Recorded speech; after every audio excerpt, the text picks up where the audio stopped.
right, the rain is mostly cooperating. Sure. I could yell at them. That's great.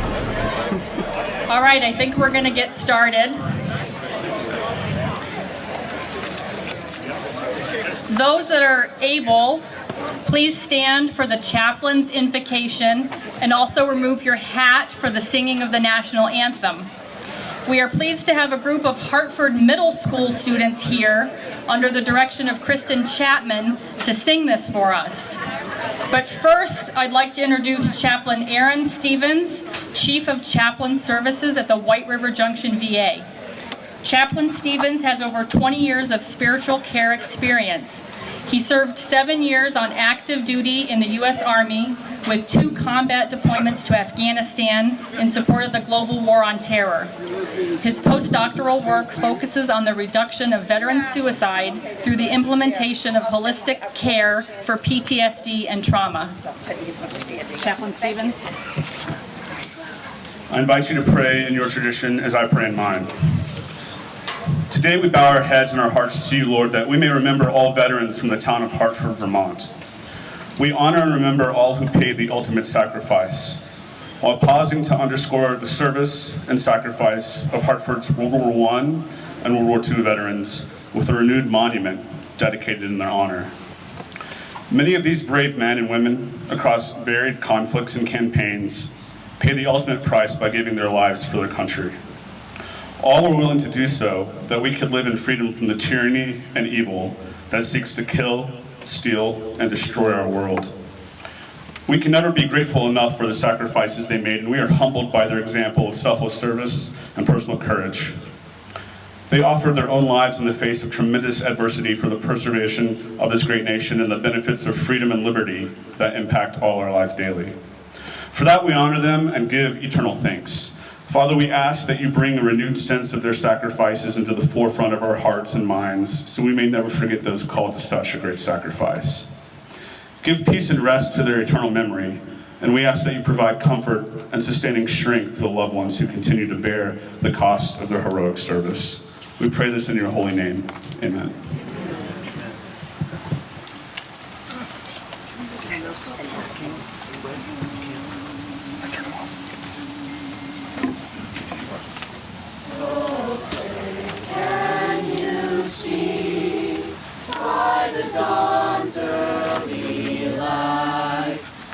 So proudly we hail at the twilight's last gleaming, whose bright stripes and bright stars through the perilous fight o'er the ramparts we watch, were so gallantly streaming, and the rockets' red glare, the bombs bursting in air, gave proof through the night that our flag was still there. Oh, say does that star-spangled banner yet wave for the land of the free and the home of the brave.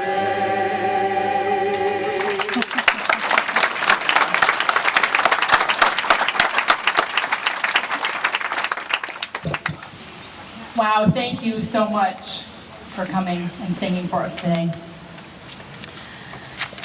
Everyone can be seated.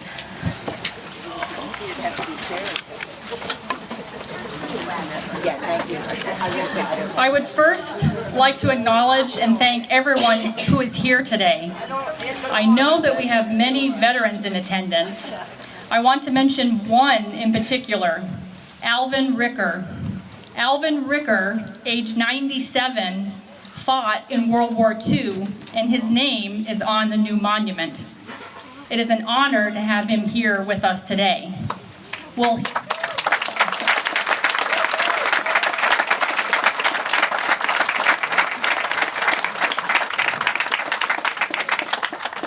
We'll hear a little more about Alvin later in the program too. I'm also told that we have a group of VA nurses in attendance, and I wouldn't be surprised if there were others from the VA here as well. Thank you for all you do to care for our veterans, and thanks for joining us this afternoon. I know we have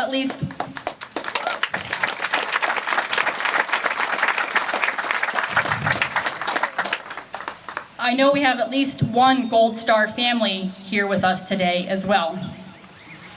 And thanks to everyone who is here as a family, friend, or supporter of our veterans and a supporter of Hartford history. I know that some of you have come from out of state to be here with us today, and what a great turnout we have. I'd like to briefly share the history of this great project. In the summer of 2019, I felt compelled to address the neglected World War I monument tucked away in the basement of Town Hall and the Historical Society for decades. Rallying a few volunteers via the listserv, we formed a committee to tackle this endeavor. Through inventorying and exploring options, it became evident that rebuilding from scratch was the best approach. However, our momentum was halted by the onset of the pandemic in March of 2020. In late 2022, we restarted our efforts. Near the beginning of our work, we learned that there also used to be a World War II monument in town. And it quickly became clear that if we were going to invest in a large piece of granite and one large bronze plaque, that we should aim for a second bronze plaque and put both the World War I and World War II names on a single monument. I am deeply indebted to a myriad of individuals whose generosity and dedication brought this project to such a successful outcome. I must acknowledge some key contributors by name, namely the Monument Committee. And I don't know where they're all hiding in the crowd. Tim Shaw, whose engineering expertise was a huge help in the permitting and construction process. Linda Miller, an amazing genealogist who researched the names for both monuments from old pictures, published lists of names, and online historical military records. Tammy Stammers for assistance in collecting the info for the engraved bricks, and Marcy Bartlett for her meticulous proofreading and formatting assistance on the bricks. David Brown, our treasurer, also Marge Brown, Dennis Brown, and Pat Stark for ideas, suggestions, and assistance throughout this project. Their collective efforts were indispensable, and I would work with this team again anytime in the future. The unanimous backing by the Select Board, as well as the zoning, planning, and the design review boards, was a big boost to our efforts as we got started and decided that the most logical place for this new monument was right here in Veterans Park. Scott Hausler, Director of Parks and Rec, has been a huge supporter of this idea since day one and has contributed immensely to our vision for the park. Financially, we received substantial early support from the Jack and Dorothy Byrne Foundation, Mascoma Savings Bank, and M&T Bank. Businesses and contractors generously offered their services before we even had enough money to buy the monument itself. Lowry Property Service, Clint Potter of Clint's Concrete, and Carroll Concrete volunteered and literally dug and poured the foundation for the monument last fall before we had even finished fundraising. Special thanks are due to the Better Places of Vermont program and the Vermont Community Foundation, whose guidance and matching grant opportunity was a huge boost to our fundraising goals.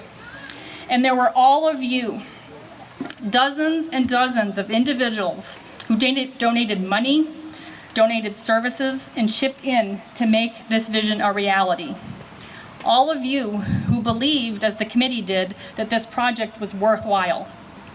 I don't have time to name all of you here, but this would not have happened without the amazing community support and assistance that we received. And by last Thanksgiving, we had enough money raised to do this and to do it right. The committee set Memorial Day as our goal for the dedication, and here we are. Finishing touches such as lighting and addition of some flower garden landscaping has been donated by Shaw Electric, the Hartford Garden Friends, and the Queechee Garden Club, and those will be installed in the next few weeks. A little too early to plant plants.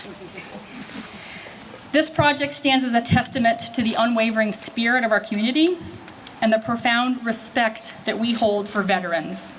Their sacrifices and selflessness exemplify the very essence of our nation's values and ideals.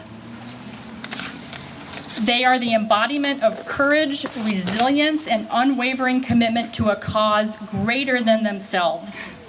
May this monument serve as a timeless reminder of their bravery and dedication, inspiring future generations to cherish the freedoms that we all enjoy.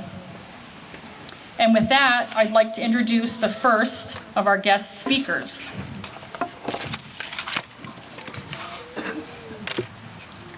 We are pleased to have Senator Peter Welch with us today. Peter was born in Springfield, Massachusetts. After graduating from law school in 1973, he settled in White River Junction, where he worked as a public defender before founding a small law practice. He was first elected to represent Windsor County in the Vermont Senate in 1980. In 2006, Peter ran and won Vermont's sole seat in the U.S. House of Representatives in a race that received national attention as the only contested congressional race in the country where both candidates refused to air negative ads. After Senator Patrick Leahy decided to retire after more than 4 decades of service in 2022, Peter ran in and won the election to become Vermont's newest senator. Ladies and gentlemen, it is my privilege to introduce the Honorable Senator Peter Welch.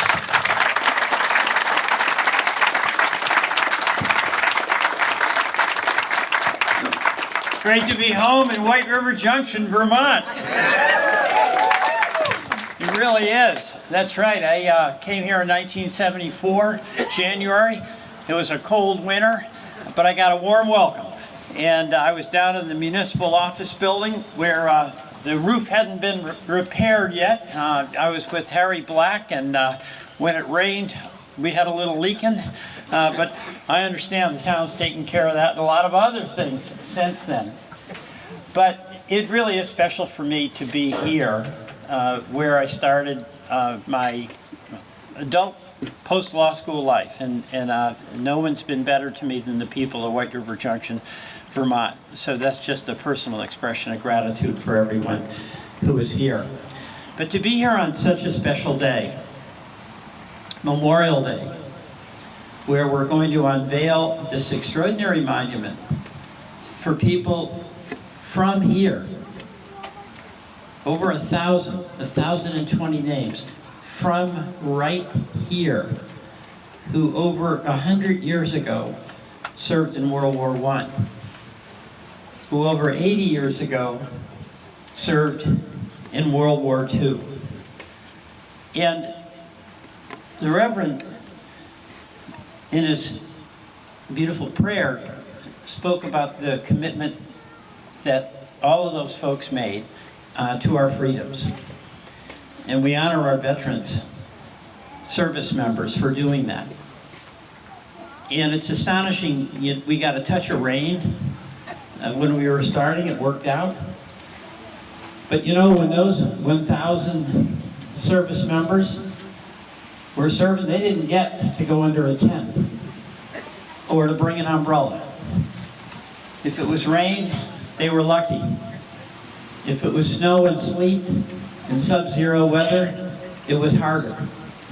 But whatever it is, that's what they dealt with to protect us and our freedoms. But there's another reason I find it so moving to be here. In this town, honoring names who don't remember but are not forgotten. Yes, they served us. We're patriotic to protect our flag and our freedom. But what they did is they helped each other in the most dire and difficult of circumstances. I'm not a veteran. I'm like the vast majority of U.S. citizens. I've been the beneficiary of the services our veterans have provided. And to the veterans, on behalf of all of us who did not serve but benefited by your service, thank you.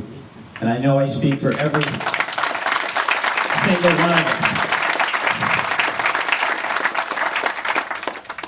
it's that sense of solidarity. When I talk to veterans, yes, they were fighting for our freedoms, but they were fighting for that person next to them in the foxhole. They were going to do every single thing they could for every person in that unit to try to help them get to the other side. And what we're doing here today is taking the example that those veterans came, where yes, with the memorial, we're not going to forget, but the example they gave us, in addition to fighting for our freedoms, was to help one another in our own community, to build our community, make it a place where we can have these wonderful Hartford Middle School folks who sang so beautifully have a future. Where as we get older and we have to help one another because we're stumbling, we can have confidence that our neighbors are going to look out after us. Because that's what those veterans did. Under the most adverse of circumstances, when they were suffering, they didn't complain. When they fell down or got shot, they did their best to get up. And it was always, always about helping others. I have never had a conversation with a veteran, ever, where they didn't, in response to me thanking them, remind me of who they served with. And you know, that's the memory, that's the example that we need so much in this country, to help one another. And by the way, the veterans didn't have unified political points of view, they didn't have the same religion, they didn't have the same upbringing, but they had the same commitment to one another. And isn't that what makes it possible to endure the most difficult of circumstances? That it is about something greater than yourself? It's about that person next to you. It's about that neighbor down the street who needs a helping hand. And that's what's so absolutely wonderful about the committee getting together. Because think of all that went into creating this memorial. The idea, the research of every single name. I mean, how that's hard to do. The community support with the contributions from all around, the personal efforts. And that is the gift those 1,000 veterans gave to this community, where this community, by their example, took that example and then has created this monument to those veterans, but also this extraordinary civic accomplishment of this diverse community. People of different political points of view, different religions, different economic backgrounds, saying this is important and we are going to do it together. So my congratulations to all who played a part in this extraordinary monument that is going to serve as an example and reminder for another 100 years to come in the great town of Hartford, Vermont. Thank you.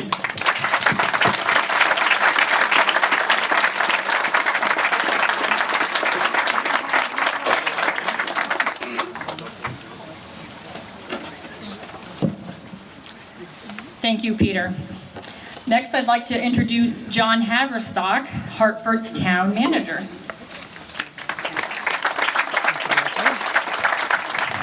Thank you, Mary Kay. Thank you, Mary Kay, and thanks to everybody in Hartford who have given me such a nice warm welcome over these last nearly 8 months now that I've been on the job. Microphone up to your mouth. Okay, thank you. Thanks again, everybody who's welcomed me so much here in the town as your newest town manager. I'd like to also congratulate the committee for all their hard work and perseverance in putting this program together, but also putting together the monument that allows us all for years and years to come to honor those who have served so proudly, so bravely their communities and their country. Just a few short words about my own family's connection to the world of veterans and veterans service. My father was just about to get on the ship transport for the Korean Peninsula when the armistice was signed, but it didn't mean he didn't have lots of fun shooting up the landscape in Waco, Texas in artillery training. I also, and had some hearing loss as a result, I should say. He was able, though, to really do what he could in his limited role to help the cause. And I'm very pleased to say he ended his years at a very fine facility over in Brattleboro, the Veterans Home.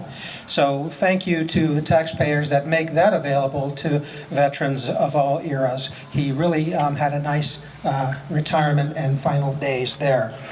I had an uncle, James Haverstock, who fought at the Battle of the Bulge in World War II and met up with the Soviet forces outside of Berlin. I had an uncle, Charlie, down in Brazil working as a meteorologist to help ships and planes navigate the crossing between South America and Africa in support of the war effort. So it's, again, truly a family affair for us, and we very much appreciate the opportunity to sing the praises of all veterans. As proud Americans, I believe we should all remember that our freedom is not free. It's only possible because heroes, some from our own families or neighborhoods, have paid a high price. It's that price which enables us to have ceremonies and observances like this in towns all across the country. Here today, we thank the people who helped make this great memorial a reality, and we find a dignified memorial to a life dedicated to the noblest of callings, to protect our people, uphold humankind's highest values, and make a better world for our children. They say security is like oxygen. If you have it, you don't think about it. The Patriots remembered today across the country provided it, and that's all you can think of when you don't have it. So we appreciate the veterans who help us breathe the fresh air of freedom around this country. We also thank the millions of service members, sailors, soldiers, airmen, Marines, Coast Guardsmen, active duty and reserves that help to provide that security. They're part of a long heritage of patriots who fought in places like Lexington and Concord, Gettysburg and Midway, Chosin, Khe Sanh, and more recently, Fallujah and Helmand.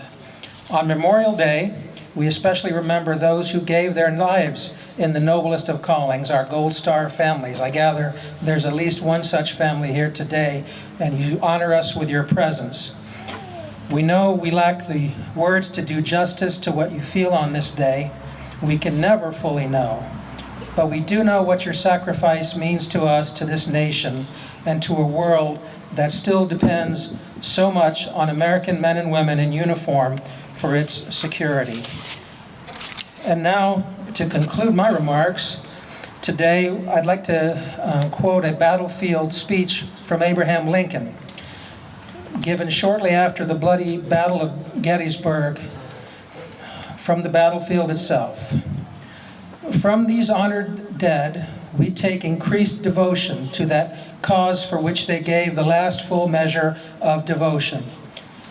That we here highly resolve that these dead shall not have died in vain, that this nation under God shall have a new birth of freedom, and that government of the people, by the people, and for the people shall not perish from the earth. Many thanks again to the Monument Committee, to the people here in attendance today, and of course a heartfelt thanks to America's veterans and our fallen patriots. Thank you.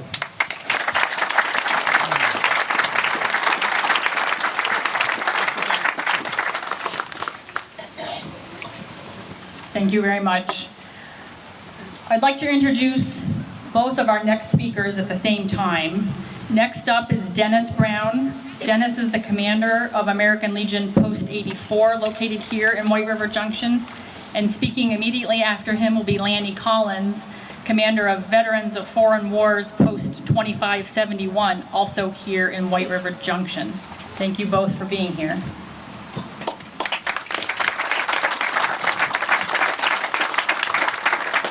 Thank you for that. Yes, hello. Again, my name is Dennis Brown, and I've had the honor of being the American Legion's Post 84 commander for the past 2 years. I've also been a member of the Monument Committee. Thanks for coming out today. It is humbling to be among all you supporters of veterans. Thank you. As we gather here, I'd like to recognize Hartford's veterans groups like our Veterans Council, the VFW's Post 2571, the American Legion's Post 26, and the American Legion's Post 84, as well as the DAV, the Disabled American Veterans. We are definitely a community of many veterans and veterans groups. Plus, we have an Army Reserve Center here, a Naval Reserve Center, the Vet Center, and of course our great VA hospital.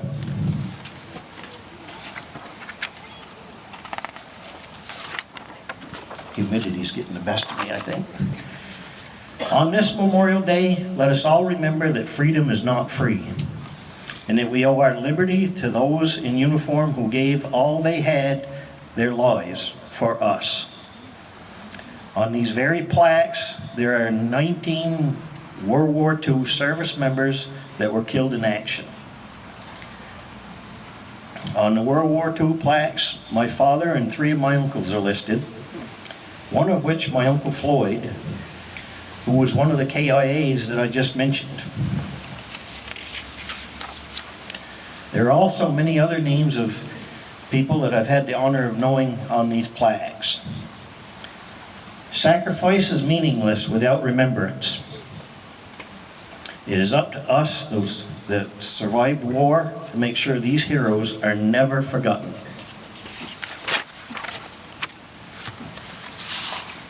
This new monument is basically to right a wrong. This is because there were honor roll monuments for the World War I and World War II veterans that fell into disrepair and then they were removed. Let us make sure that this new monument is maintained forever and never removed. I'm going to repeat that one more time. Let us make sure that this new monument is maintained forever and never removed.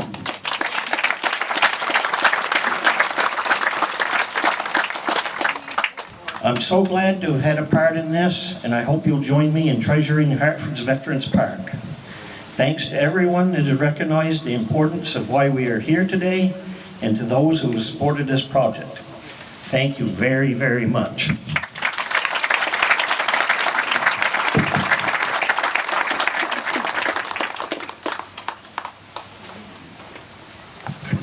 I've been told people in the back can't hear, so I'm going to try to speak a little louder here. So, thank you, Mary Kay, the entire World War I and World War II Memorial Committee for your countless hours of work on this splendid monument.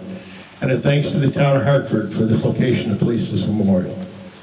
Amidst the culture and political battles that we face, there are far too many Americans that have forgotten our history, our allies, and even the shared values that make us a strong and united nation, a nation worth dying for.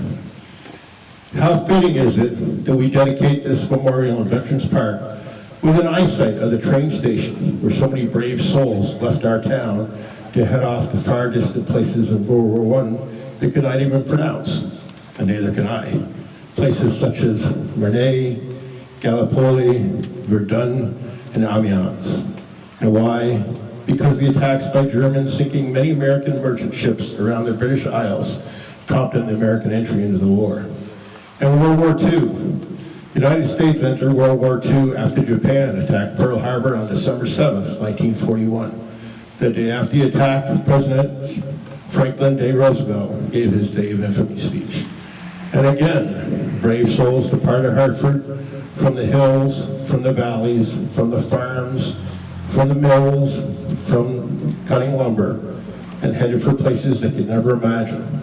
Places like Midway Atoll in the North Pacific, Guadalcanal in the Solomon Islands, Leyte Gulf in the Philippines, Okinawa, Japan.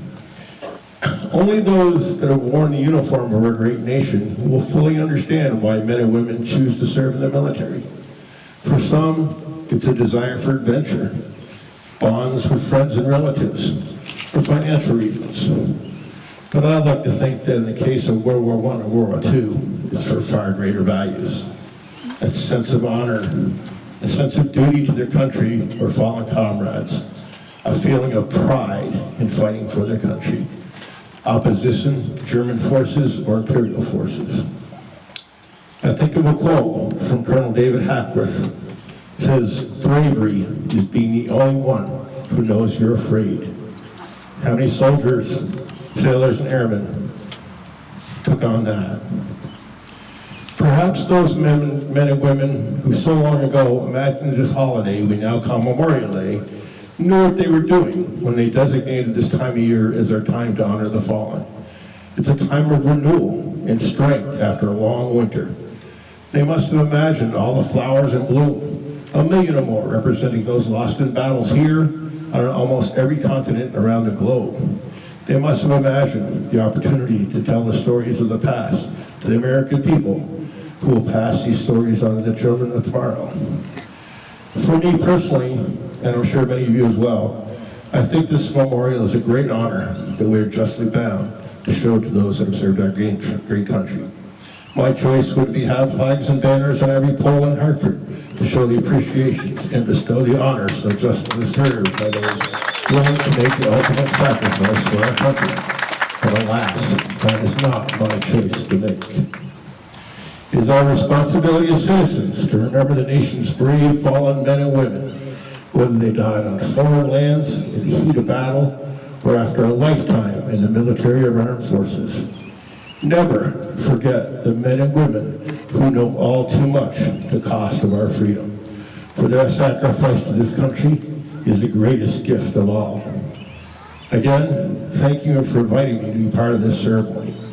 God bless those that still stand on our nation's gates of freedom, and blessings to those deployed today in harm's way, providing us the opportunity to enjoy this beautiful day in our great nation. God bless America through these challenging times, and God bless each one of you. Thank you very much.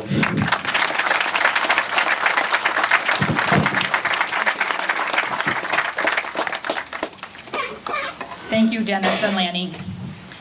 Lastly, I'd like to introduce Robert Schur. In 2019, a Google search for people who restore war monuments led me to Skylight Studios in Woburn, Massachusetts. I first reached out to Robert's studio via email in late 2019 or early 2020, asking if they could help rebuild a dismantled World War I monument.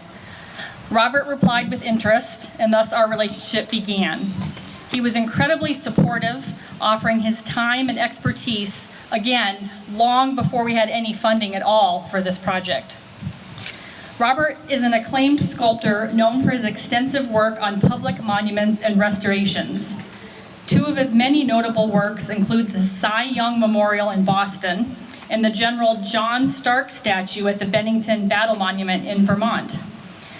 His studio also handles the conservation and restoration of historic sculptures and buildings, such as the old State House in Boston and the Washington Monument in DC.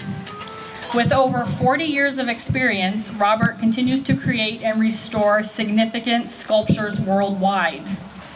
Why our request for help with a monument in the small town of Hartford, Vermont grabbed his attention, we don't know. But we are extremely grateful for his encouragement, enthusiasm, support, and assistance in helping us create this beautiful addition to Veterans Park. And we are very pleased to have him here today.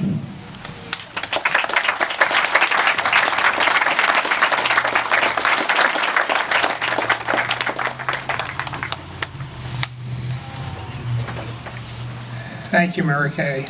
And I'll tell you in a bit why I was so intrigued by helping you here. It had to do with my dad, actually, and my grandfather, too. But at long last, it feels very good to be standing here in front of the monument on Memorial Day. As you all know, the original World War I and World War II monuments that once stood in Hartford honored the townspeople who served and some who sacrificed their lives for the liberties and freedoms that we all enjoy today. For many years, this history was almost lost. If it was not for a small group of interested citizens and others in Hartford who have been working on honoring the brave men and women who fought in the world wars with a new monument inscribed with their names, just as the originals had. It was somewhere along this journey that Mary Kay contacted my studio, and you reminded me, 2019. The aim was to restore the forgotten names that were on the monument so the town could remember its own history. Recalling your own history makes this a special place for all of you. I recall in my earlier conversations with Mary Kay, this was very interesting, that many of the names such as Briggs, Bugbee, Clifford, Hazen, Lyman, Waterman, and many more are also names on local streets, parks, and buildings.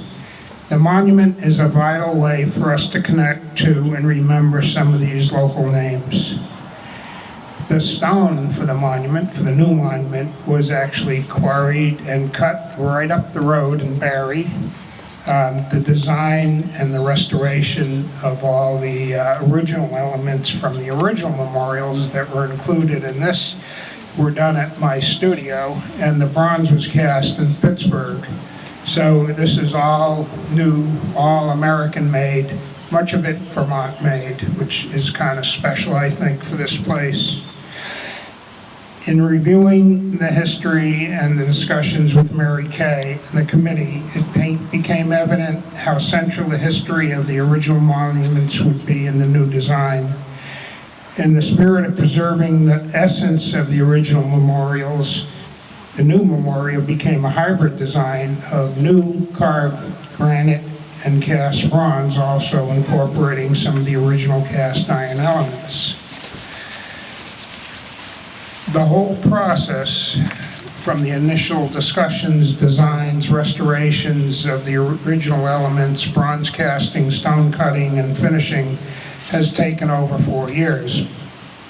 Some of this was because of a bit of a sabbatical during the pandemic, but the committee was always committed to finishing what they started, which was pretty amazing, I thought. When I was asked to work on this memorial, it meant so much to me. And standing here in front of you may see from my age that I am an early baby boomer. Like many my age, I had a parent that served in World War II and a grandparent that served in World War I. Before I was born, my father enlisted and went into the Army. He never talked about his Army experience, but over the years of hearing bits and pieces of info from him, I put his story together. He ended up in a glider patrol unit on the front lines in Asia. His glider was shot down twice over New Guinea, but he was not captured by the enemy. He survived tropical diseases and being chased by indigenous headhunters. Many of his Army buddies remained his good friends, and they became aunts and uncles to me and my siblings. My new uncles also told me of their Army experiences, but only if I asked. I've carried these memories from my younger years with me, and I've always been honored when I can assist in the remembrance of those who have served. Every name on this memorial has a story, and all of them sacrificed so we could remain free. Thank you.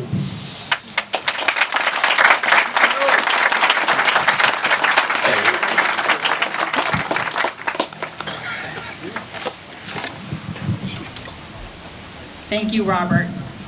Thank you to everyone who just spoke and shared what this day and this monument means to them. Next, we have Linda Miller. Linda is going to share a tribute to Alvin Ricker, a Town of Hartford resident who served in World War II and who is here with us today. And then we're going to uncover the new monument.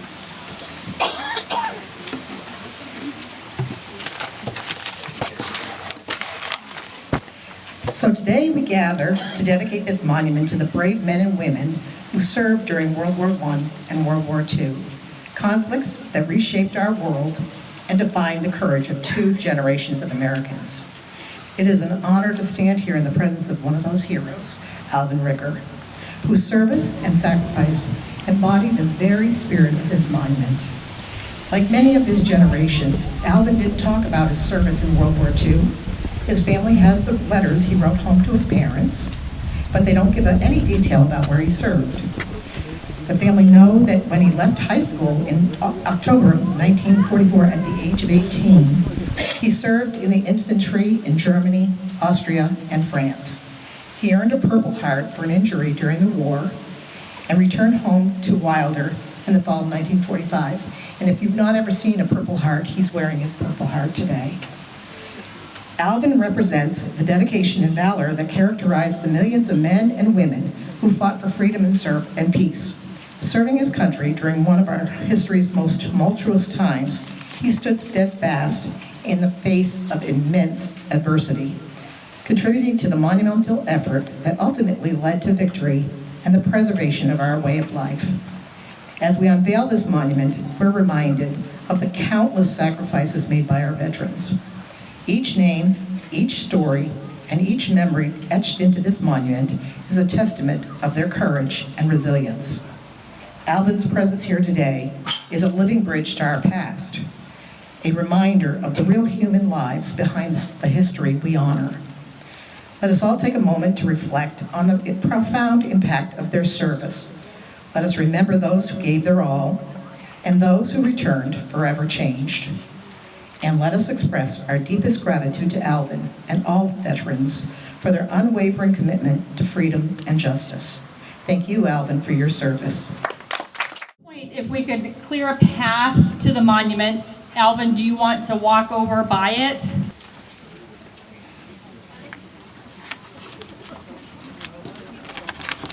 forgot to give him his boot and haircut.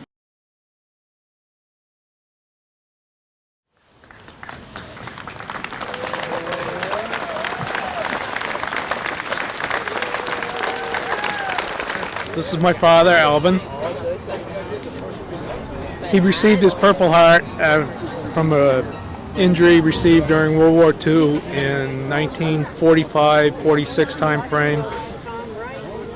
He was in Germany during the war, and after that he came home, lived in the town of Hartford all his life, and worked for the Hartford School District from early 50s to 85, doing custodial maintenance, bus driving, and being a general parent to all the students that went through the school. On behalf of the Monument Committee, I just want to thank you for your support of this project. Thank you for your donations, and thank you for joining us here today. Dave Briggs and Dan Bartlett will now play taps, and after that we invite you to take a close-up look at the monument, enjoy some light refreshments, and mingle. Thank you so much. All right, thank you everybody, and we didn't practice how to get taps started, but I can see one of the players, so here we go.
That concludes today's ceremony. Thanks again, everyone.